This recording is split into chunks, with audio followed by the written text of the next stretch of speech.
Hello and welcome to WeBuyAnyMotorCaravan.com. Here today we've got a demo video for the Chausson Welcome 530. This is the 2019 model. So first of all, as we move alongside the driver's side of the vehicle, you've got your LPG gas locker. Now in here you've got space for one gas canister. Now you do have to remember with these that when you're replacing them with a new canister or a filled bottle, the pipe that goes on here, it does turn the other way. So instead of righty-tighty, lefty-loosey, you have to remember it's the other way around. Works for me. You might think of another way to remind yourself. When that is on, say make sure this is secure. Tighten it with your hands first, then make sure you use a good spanner to make sure it is tightened in place.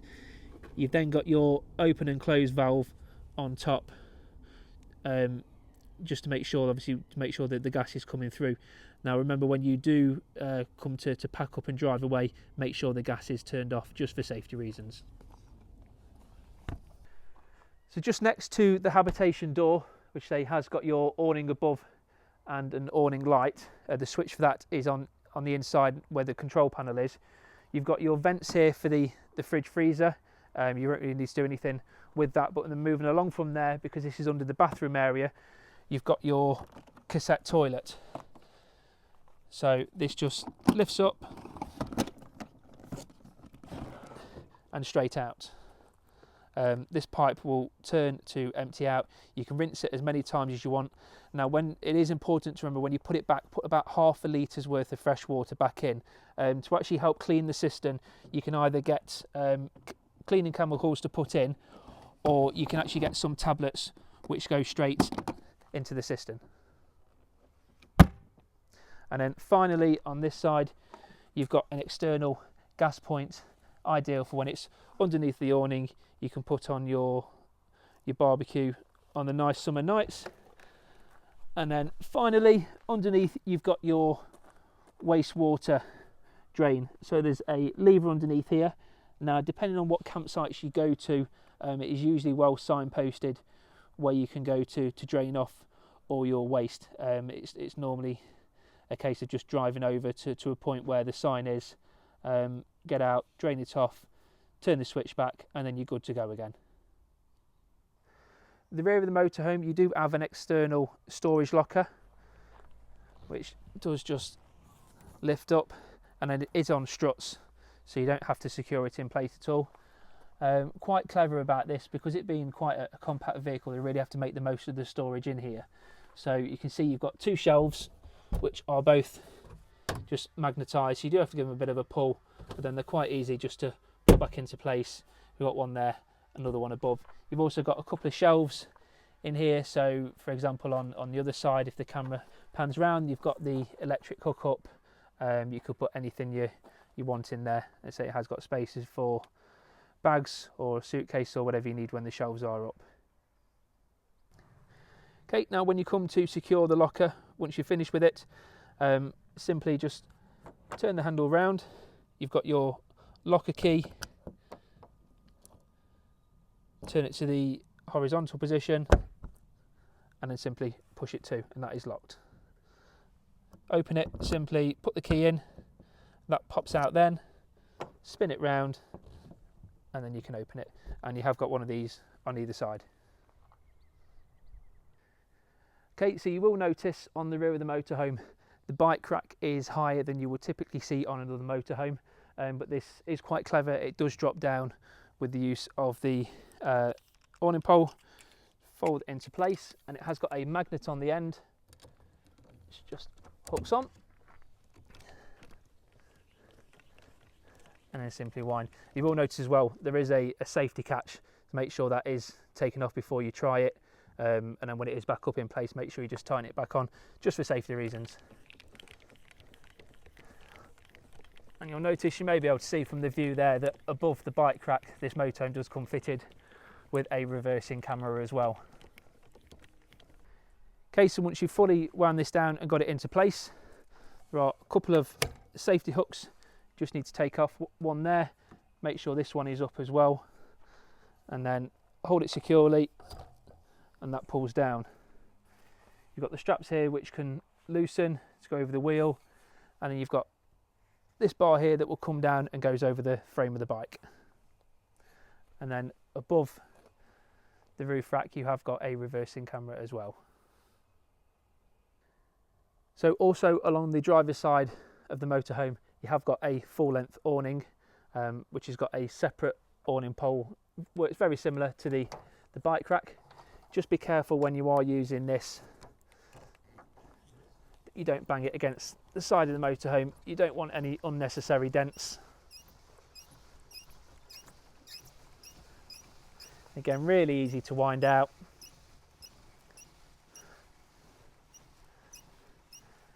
And you can see underneath, when the bars are going to be fully extended, they will lock into place. Inside here then you've got one on each side. These are the legs for the awning. So pull out.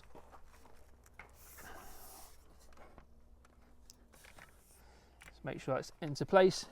And you have got a little switch around this side. Just unlock and then you can extend to the height that you need it at, and then just a couple of holes in the bottom to put your tent pegs in underneath. Now moving along the passenger side of this Chausson Welcome 530, just above me you will see a TV aerial on the roof.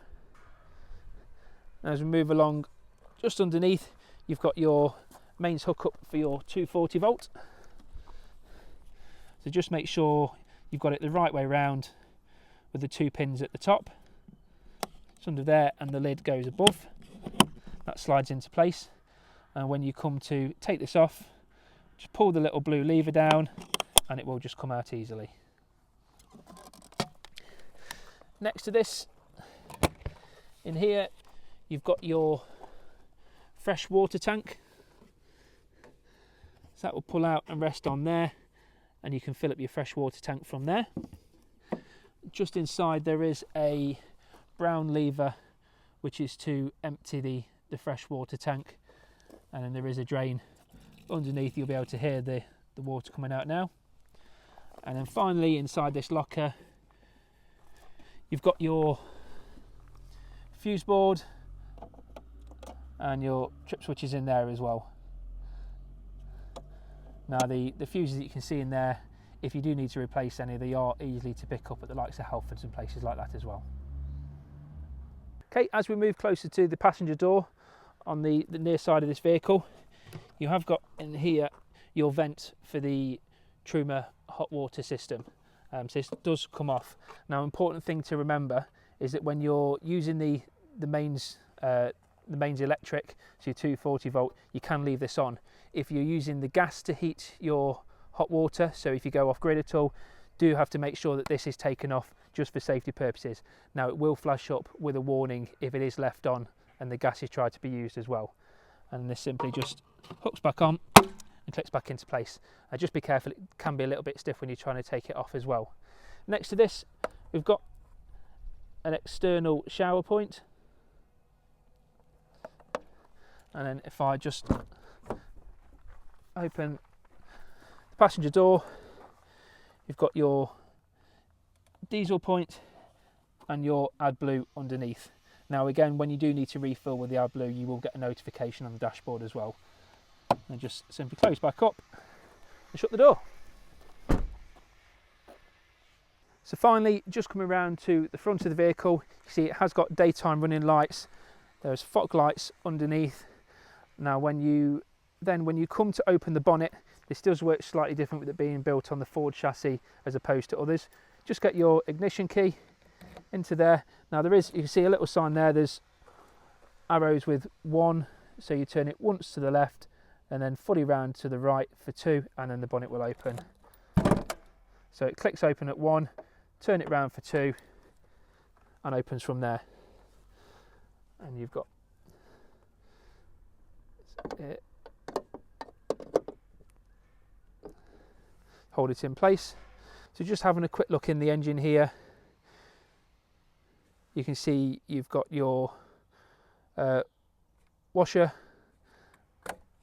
entry in there. You've got your, spin this round, put your oil in. You've got the yellow handle there on the dipstick, and then just moving around to the right hand side, you've got your engine battery as well. Now moving inside, we've got the control panel just inside the habitation door. First button you get to is your power button. Just hold that on to turn it on.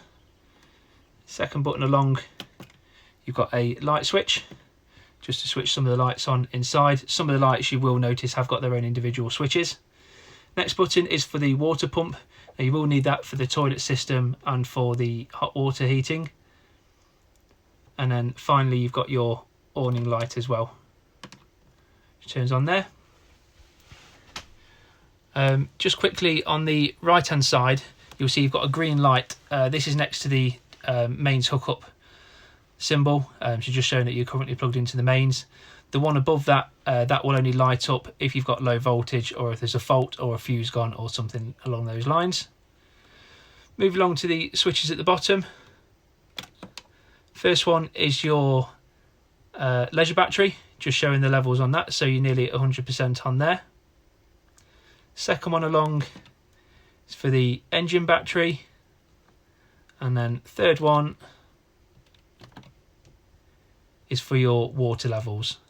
So just to make sure, it's really easy to keep an eye on, make sure you're not falling below, and making sure there's no issues within the system at all. And then finally you've just got a dimmer switch for the system as well if you're wanting to turn it down at night. Finally, on the left hand side you've got your Webasto heating. So you've got your nozzle there, just turn it round, you can see the lights come on, turn that all the way around, and then you can monitor it once you will hear it kicking as well. Now for this system to run, you do need about 1/4 of a tank of diesel in, but don't worry, you won't ever run out of diesel by using this, because the levels are different than required for the engine. So for whatever reason it does, you know, clock out of using that at that level, you will still have enough fuel to go and fill up. And to turn that off, just turn it all the way back around, the light goes off. Okay, so now as we move to the rear of the motorhome, you've got your washroom area just underneath the ledge. You've got a light switch, really nicely lit area. Got your sink with mixer tap, so you've got the water pulling through there. Cupboard door which slides across with mirror on. You've got your toilet system here, even a little heater behind to make sure you're comfy on those cold nights. You've got your little blue button there for electric flush, mini fire extinguisher above, and then you will notice within the toilet system there is just a slide across here just to make sure that it's open and close inside the system, to make sure that once it's been used, close it up, just keeps everything all hidden away. In the rear corner you've got a really spacious shower. Again, really nicely lit, just a nice touch that Chausson do add with all their motorhomes. I've got a sliding door to give yourself a bit of privacy when you're going into the washroom area, which just slides across easily like so. Okay, so moving across to the fridge, got your power button, turn on there, and then this toggle here will just flick between. So at the minute that's on automatic, which will use the best power for it. So currently it's using the 240 volt from the mains hookup. That flicks across to the battery, which will be used when you're driving the vehicle, and if you go off grid you can use it off the gas as well. And then this one here is for your temperature, so the high level on there, the colder the fridge is. So moving the opposite side to the fridge, you've got your kitchen area. So you've got a couple of cupboards above. In there you've got your pan for the grill. Another cupboard on this side, which at the minute has just got all the manuals for the motorhome. And then you've also got the TV aerial point as well. Close that up. Got your 3-ring hob, which is say it's pulling the gas through at the minute. Then mixer tap again. Some more storage underneath. You've also got your switch to turn the gas off from inside the motorhome as well if required.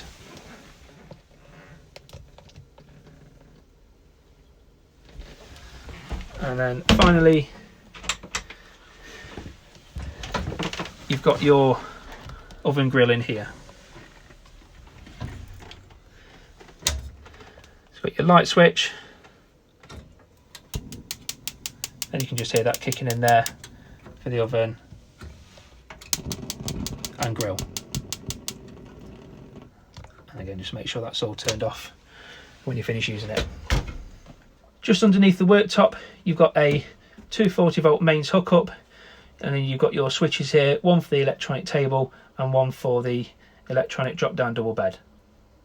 Now when you do drop the bed down, don't be alarmed when the lights do go off. It's just because of the connection, it has to be fully up. Now just make sure that you've got everything out of the way, depending on how low you want in the bed to go. Now really depends on how many people you sleep in. This can be turned into, which you'll see shortly underneath, into a double bed if there are 4 of you sleeping. If not, this bed can be lowered all the way down, but I say just make sure that any cushions and tables etc are all moved out of the way. And then currently in the rear locker, which we saw outside, you've got the ladder which just hooks onto both of these points here, giving you easy access for this part.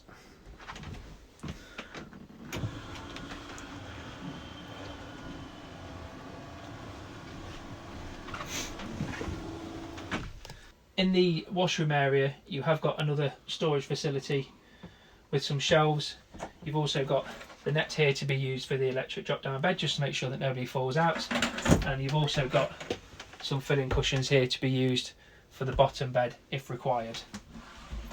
And there are 2 of those in there. So also at the rear of the motorhome, quite a clever little contraption for the wardrobe.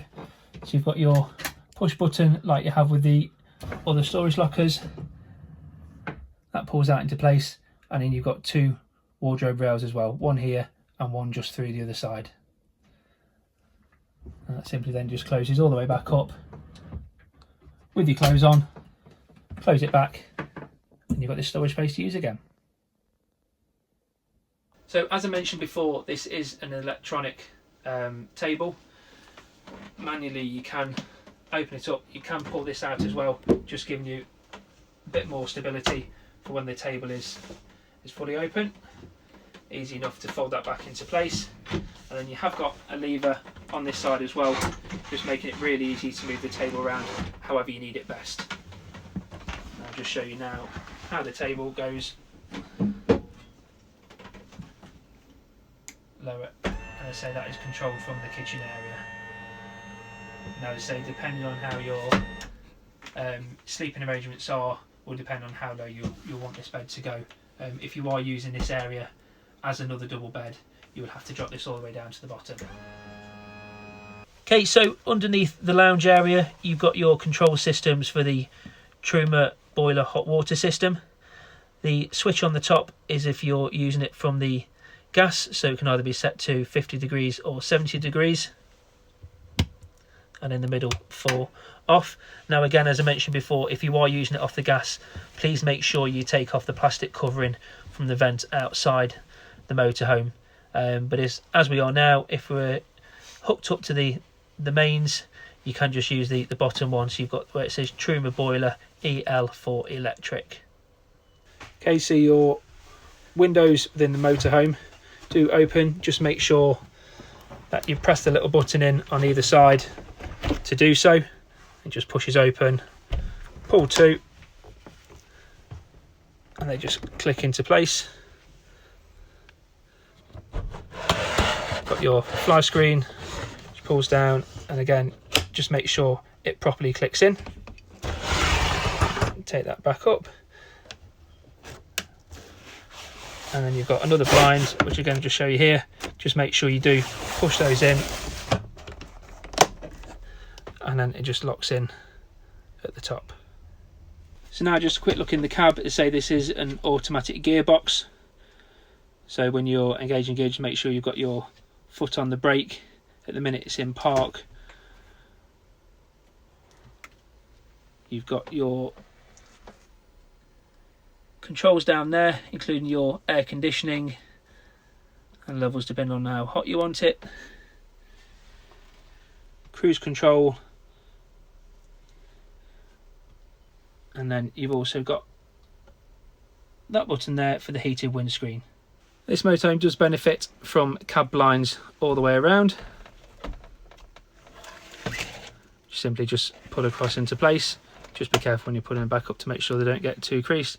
And again, you've got those going all the way across the front from the driver's side and the passenger side as well. Okay, so just above this area here, going from left to right, you've got the key which helps work the electric bed. You've got your carbon monoxide alarm and then your smoke alarm on the right hand side. And just underneath you've got a couple of USB points as well. Now, it is really important with all motorhomes that for the cold periods you do winterise them. This is to make sure that all the water is flushed out the system, so it's not going to freeze and expand in the winter and potentially burst your pipes. So when the vehicle is going to be sat over winter, just make sure that all the tanks are empty. Open the taps so everything runs through, and then you've got a yellow switch at the bottom there. Just flick that up and that will let everything out. And obviously then when you come back into it in season, just make sure that everything is closed before you fill it back up again. So I hope you've enjoyed this video and it's given you some hints and tips and just some useful advice on how to use everything within the motorhome to make sure you can go and just really enjoy your travels. Hey, you made it to the end of the video. Please press subscribe at the bottom or like if you're on our Facebook, and watch the latest news and motorhome reviews. To find out more information, you can go on our website www.webuyanymotorcaravan.com. Telephone us on 01283 240 237.